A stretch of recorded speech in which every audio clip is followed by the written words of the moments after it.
বর্তমান আইপিএলে রীতিমতো উঠছেন বাংলাদেশের তারকা pacer cutter master Mustafizur Rahman. Chennai super কিংসের প্রথম 2 ম্যাচে জয়ের নায়ক বাংলাদেশের কাটার মাস্টার ফিজ।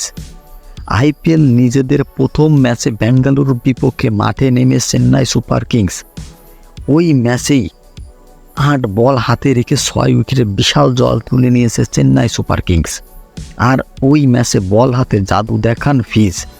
4 ওভার বল করে 30 রান দিয়ে 4 উইকেট তুলে নিয়েছেন তিনি।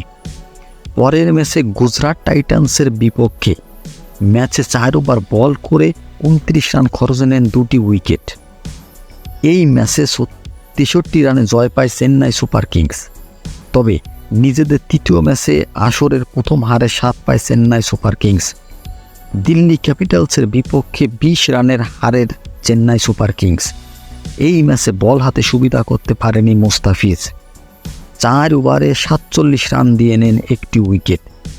তবে চতুর্থ ম্যাচে খেলতে পারেননি মুস্তাফিজ, কেননা এ সময় টি-20 বিশ্বকাপের ভিসা প্রসেসিংয়ের জন্য দেশে ফিরতে হয় ফিজকে।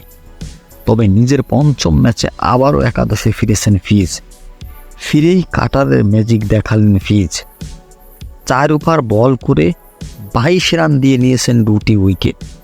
এই ম্যাচে নাইট রাইডার্সের বিপক্ষে 7 উইকেটে বিশাল জয় পেয়েছে চেন্নাই সুপার কিংস। আর ফিজের এমন দুর্দান্ত বোলিং দেখে তাকে প্রশংসায় ভাসিয়েছেন সাবেক ক্রিকেটাররা।